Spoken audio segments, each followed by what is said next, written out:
Les saludamos en este segundo programa del año 2015 desde Canal UCR, este medio televisivo que se paga con los impuestos que tributan los habitantes de este país, y volvemos a tener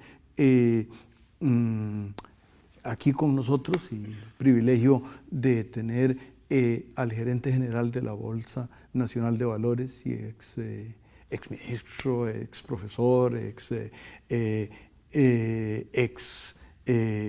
gerente general del Banco Central, a don José Rafael Brenes, con quien hablaremos una vez que el canal nos invite a hacerlo. Regresamos.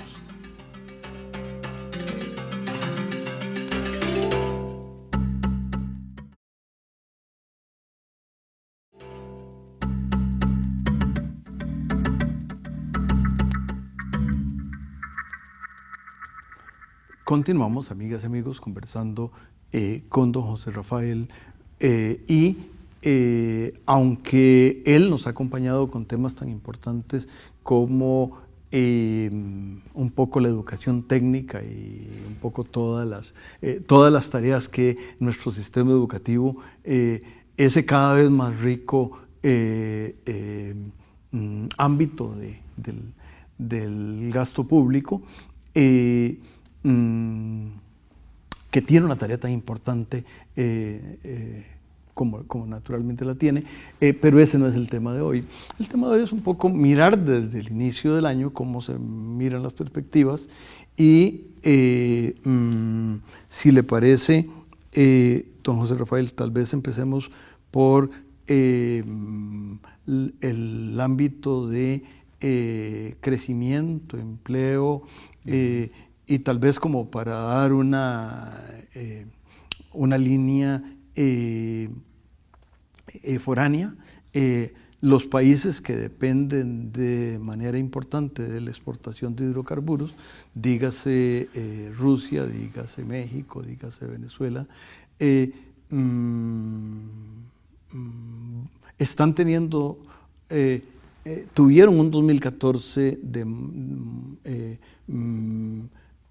muy malo, excepto que se verá muy bueno cuando se compare con 2015. A nosotros eso nos abrió un espacio interesante, pero yo no voy a decir, sino que usted es el experto, que amablemente nos va a hablar sobre las perspectivas del 2015. ¿Cómo se ve, para empezar, el crecimiento, el empleo? Bueno, don Juan Rafael, muchas gracias de nuevo por la invitación. Lo de experto, digamos que usted califica mucho mejor que yo en ese título, pero la realidad es que por temas de trabajo y de interés que compartimos, pues uno siempre le sigue el pulso a los temas más importantes del tema macro y microeconómico. Pensando en lo que nos puede deparar este 2015 y enfocando la discusión tal vez desde lo que es más importante para todos los costarricenses y los que tienen la oportunidad de ver este programa de televisión, es contestar tres preguntas fundamentales. ¿Cómo va a andar el tema del empleo? O sea, ¿voy a tener trabajo? ¿Verdad? O el segundo es, ¿cómo va a andar el tema de la inflación? O sea, si me va a alcanzar la plata que estoy ganando para enfrentar mis gastos. Y por último, el tema de los impuestos, porque puede que tenga trabajo y puede que me esté alcanzando, pero si me suben los impuestos de la situación puede que cambie. Y también muy importante, ¿verdad? Limite para algunos sectores de la población la posibilidad del gobierno de atenuar los efectos negativos que puedan presentarse en los primeros dos temas. Recientemente escuchaba las estadísticas, porque lo oí por radio, no lo leí en internet, que el INEC había publicado sus últimas estadísticas que señalaban que el desempleo andaba en cerca del 10%, que es alto para Costa Rica, absolutamente muy alto, y que la tasa de subempleo andaba por el 13%. Eso quiere decir que casi uno de cada cuatro costarricenses que es parte de la fuerza laboral que anda buscando trabajo, o no tiene trabajo o solo está trabajando parcialmente, o sea que no está en posibilidad de emplearse todo el tiempo que quiere emplearse. y eso realmente es preocupante porque es lo que fundamentalmente afecta la capacidad de ingreso de los hogares y lo que determina cuántos de esos hogares están imposibilitados de llenar sus necesidades básicas y por lo tanto quedan calificados como en pobreza o en pobreza extrema, ¿verdad? Claramente, ahí tenemos una situación que se relaciona mucho con el tema del crecimiento de la economía costarricense. Recientemente el Banco Central hizo una revisión de sus estimaciones de crecimiento. Es más, ellos calculan un indicador, usted sabe cuál es, pero que es el índice mensual de actividad económica, que básicamente es una variable que indica qué tan robusta está la economía, y eso permite ver el momento particular, así como proyectar tanto qué fue lo que pasó en los últimos 12 meses, como cuál es la tendencia, diferentes indicadores que vienen mostrando la economía. Y tal vez lo más importante es señalar que con respecto a 12 meses, el IMAE ha caído significativamente. Hace 12 meses estaba como en 5, ahora está como en 2.8. Y la tasa promedio de crecimiento en los últimos 12 meses anda en 3.6 y se prevé, el Banco Central que el año entrante va a andar alrededor del 3.4.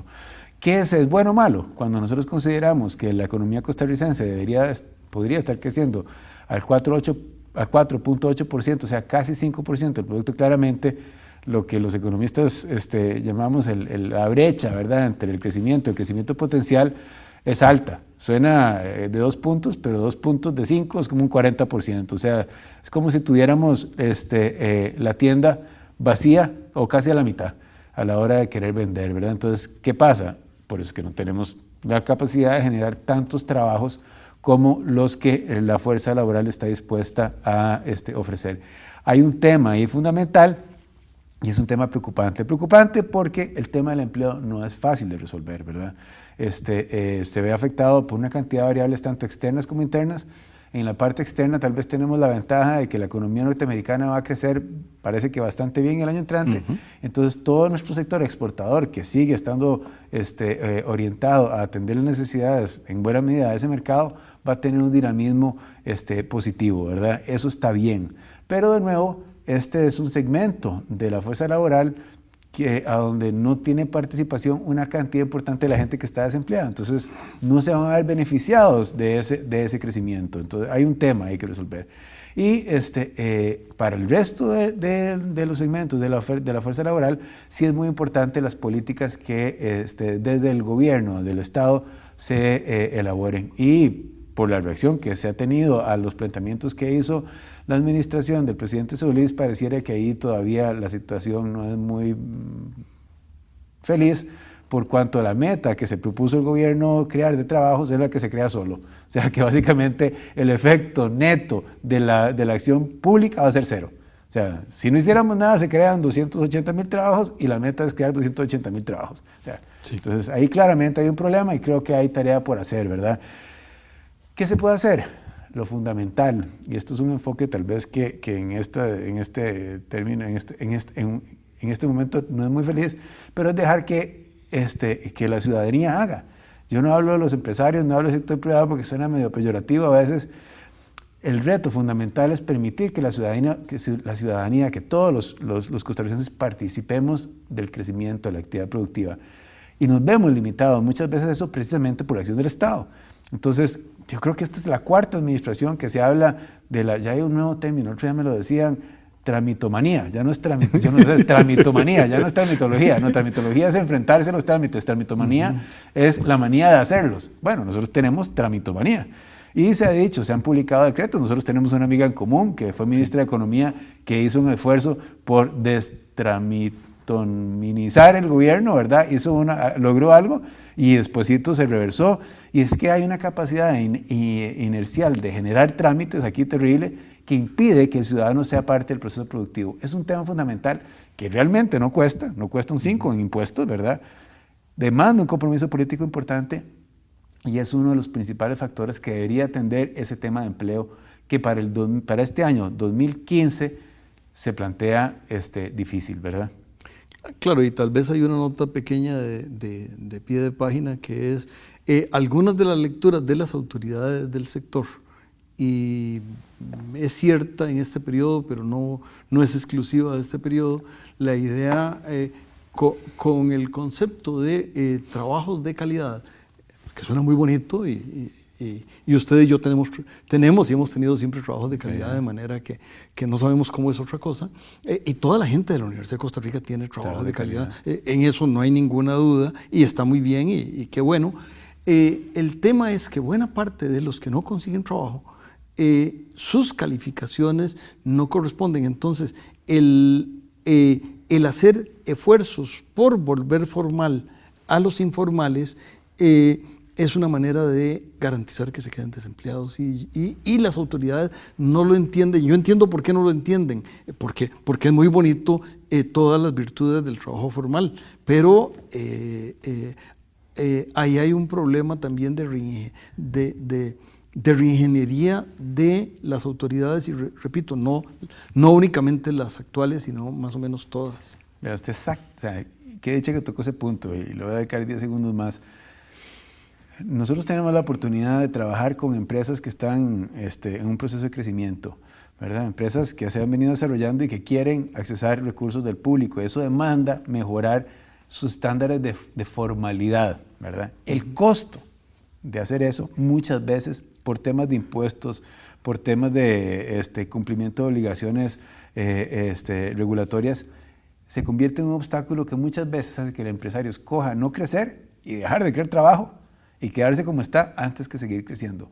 Vea, esos temas son claves, ¿verdad? Y entonces eso que usted apunta acerca de qué manera podemos nosotros incorporar la fuerza laboral, los sectores informales, sin hacer que eso sea un desincentivo, es clave. Y esa parte de lo que yo trataba de señalar con el tema de tramitología. No es el que ya está haciendo que dentro del sistema formal que haga más, es una parte.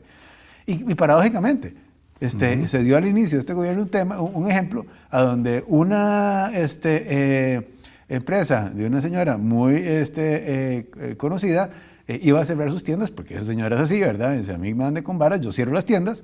Y el presidente de la República encontró cómo él, ¿verdad? Haciendo un ejemplo de micromanagement terrible, solucionar el problema, que entonces, y no pasó nada. O sea, realmente no había una razón para que la cerraran. Los trámites o los requisitos que estaban cumpliendo, a final de cuentas pareciera que no estaban agregando valor, y las tiendas siguieron abiertas. Entonces, es el tipo de ejemplos, ¿verdad? Ahí se iban a perder, me parece que 200 trabajos, de donde el Estado se está sobrepasando y el reto, ¿verdad?, de encontrar de qué manera nosotros podemos ir quitando toda esa basura para que el ciudadano pueda participar del proceso de creación de riqueza. Vamos, si le parece, don José Rafael, un poco al tema del costo de la vida. Una vez que el canal nos invite a hacerlo. Regresamos.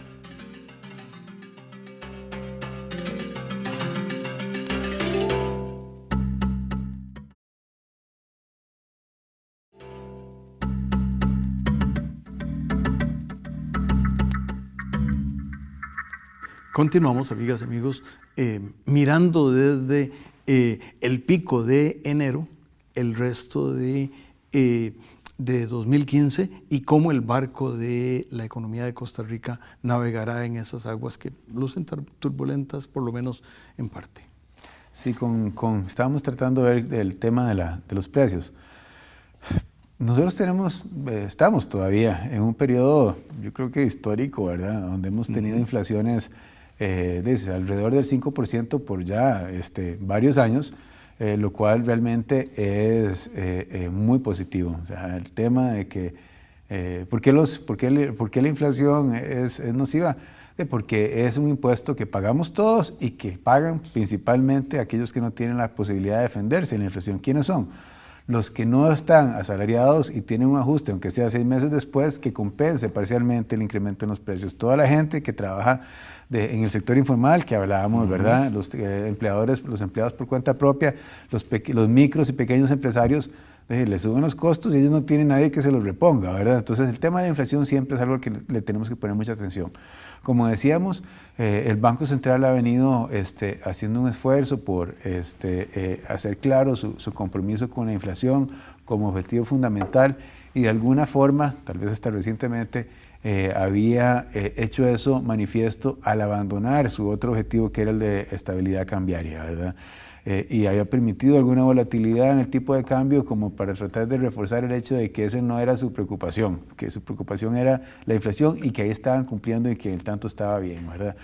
La situación de la inflación no ha cambiado y creo que como efecto positivo, y usted lo mencionó en la introducción, viene el hecho de que el factor que tradicionalmente ha presionado la inflación, que es el de los servicios, el de los bienes regulados, principalmente servicios públicos, se ve muy afectado, transporte, electricidad, por el comportamiento del precio del petróleo. Este año, como usted decía, el petróleo ha estado a niveles que teníamos como 4 años de no ver, y pareciera que, que durante el resto del 2015 se va a mantener esta tendencia.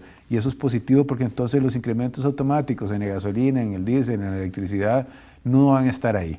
O sea, si va a aumentar es por otra cosa, y eso va a impactar positivamente la inflación. El otro factor que también es muy importante en lo que es el tipo de cambio tiene que ver con los precios, es el tipo de cambio.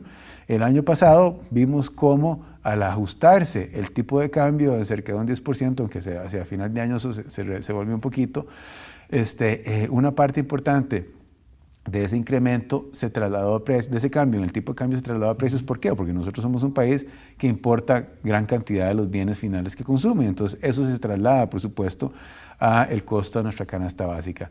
En las condiciones vigentes y sobre todo ante la manifestación que no pública, sino en la práctica que ha hecho el Banco Central, procurando restarle volatilidad al tipo de cambio y donde hemos visto que se ha pegado hacia la parte baja de la banda, uno esperaría que la inflación no vaya a ser afectada por movimientos bruscos en el tipo de cambio. Entonces, en el tema de inflación, uno no esperaría tener malas noticias, con la salvedad, y eso es un tema que vamos a ver más adelante, de que vayamos a tener un incremento en los impuestos, tanto en lo que es la tasa que se paga como en la cantidad de bienes y servicios que están cubiertos, porque eso, a pesar de que es un efecto de una sola vez, se manifestaría en este año, en el 2015, si es que en el 2015, yo no creo que así sea, pero si es que llega a darse un incremento en los impuestos, porque eso sería algo similar a lo que pasó con la inflación, ¿verdad? Todo sube un 10%, ¿verdad? Y entonces ahí no lo pasan y se va diluyendo en el tiempo, pero inicialmente sí tenemos un efecto importante. Entonces, en el tema de inflación, uno no esperaría que haya malas noticias, y por lo tanto tampoco esperaría que los incrementos salariales que están relacionados a la variación del tipo de cambio vayan tampoco a ser muy altos. Ojalá. Ojalá, ¿verdad? Y por cierto, digo ojalá, y yo soy asalariado y vivo de eso, ¿verdad? Del trabajo, del salario que me paga la Universidad de Costa Rica, de manera que entiendo, porque también los precios me afectan a mí. Pero antes de que se nos acabe el tiempo, usted mencionó el tema de los impuestos, y el tema de los impuestos me parece que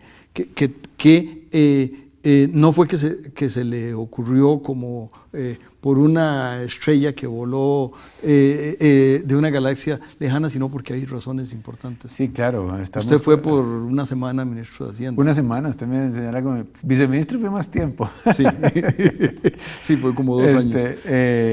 Año y medio quizás. Sí, el tema de los impuestos, ¿por qué es importante? Porque el gobierno estaba con un déficit fiscal de que va para el 7%, ¿verdad? O sea, este año si las cosas no cambian.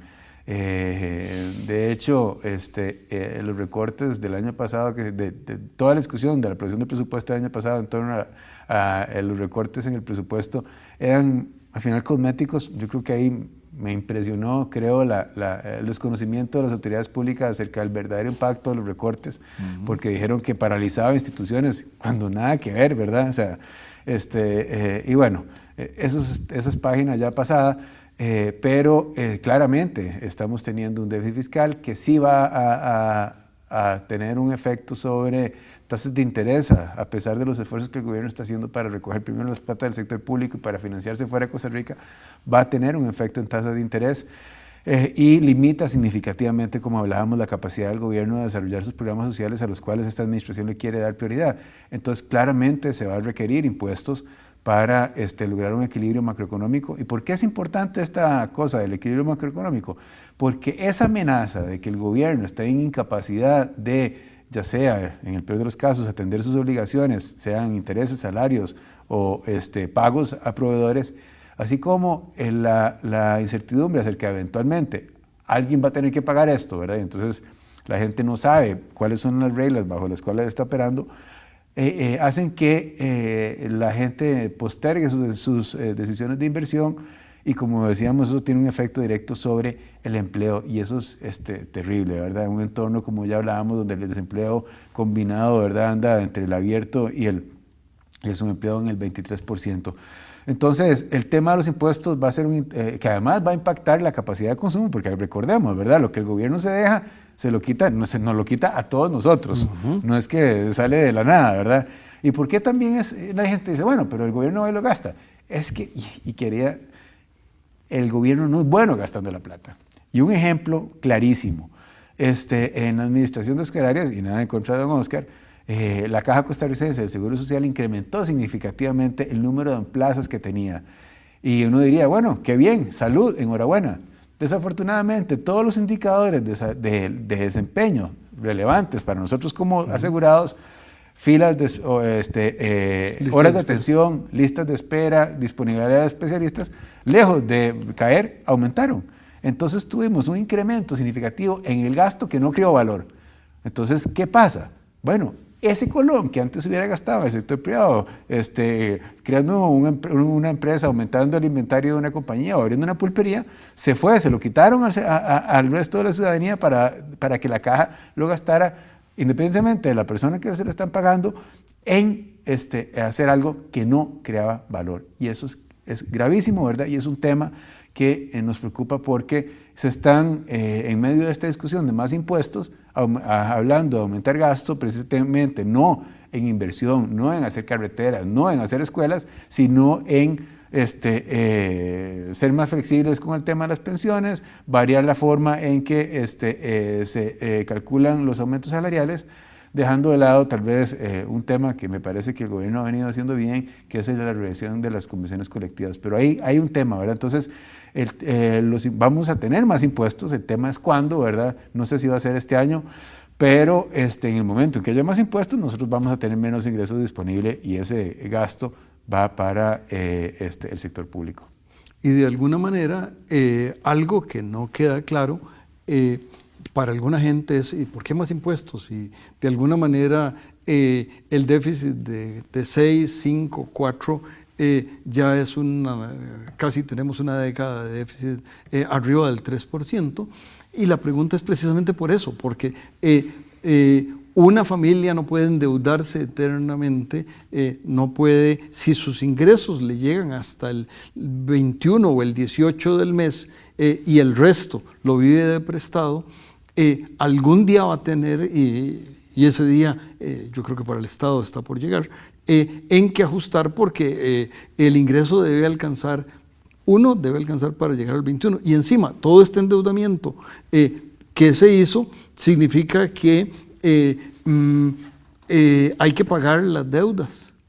Lo vimos nosotros a nivel personal cuando tenemos el problema con la tarjeta de crédito, ¿verdad? Vamos poquito a poco y cada día sacamos de nuestro efectivo para pagar el pago mínimo y lo que queremos comprar lo compramos con la tarjeta de crédito hasta que llega un momento a donde ya no nos alcanza nuestro efectivo para pagar el pago mínimo de la tarjeta y terminamos con una deuda inmensa, ¿verdad?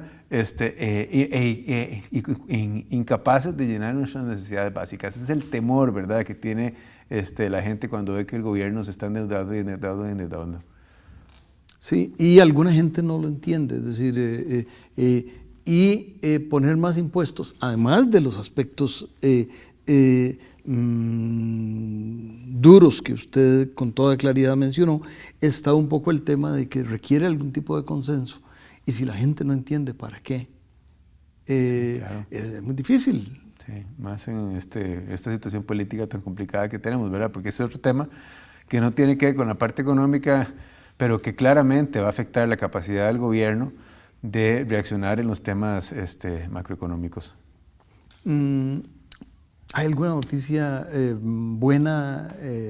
Y yo no sé si tal vez en vez de noticia buena un poco la reflexión sobre productividad que arranca con lo que usted decía al principio de tramitología, pero cuando pasa con aumento de impuestos y un poco aumento del gasto, la competitividad creo que se arrincona muy feo. Sí, sobre todo cuando nosotros nos limitamos, ya lo habíamos hablado en otro programa, ¿verdad? Ya el gobierno dio por solucionada la crisis energética, dijo que el sector que no se pueda incorporar otras plantas, que el ICE se le iba a jugar solo, y estamos viendo los problemas que eso tiene. Entonces, además de que es difícil, la cosa no se la complica, ¿verdad? Y bueno, no sé, la nota positiva tal vez de todo lo que hemos hablado es que de la economía mundial, en el sector que nos importa, va a crecer, y que el precio del petróleo va a bajar y que eso hace que una situación difícil no sea terrible. Sí, y ahí tal vez uno de los temas, tal vez que es interesante, es que Intel, que se iba a ir en año y medio, se fue en 12 meses, básicamente se fue en el 2014, y el PIB no decreció, sí, creció menos, ¿no? Creció menos. Entonces, claro, me parece que el proceso que se había generado de una circunstancia en la cual esta economía le está apostando a muchas cosas, la apuesta de Intel era grande y funcionó. No, claro, no. Costa Rica sigue siendo un país virtuoso, yo lo hemos mencionado. ¿Cómo no estamos peor? Bueno, y es que algo hemos hecho bien en el pasado, ¿verdad? Y creo que es importante, pero lo fundamental es potenciar eso. O sea, dejemos de querer ser regulares, seamos excelentes. Con ese mensaje invitamos a las amigas y amigos a que la semana entrante, en los mismos tiempos y circunstancias, nos acompañen. Y muchas gracias. A usted, Juan Rafael, siempre es un placer.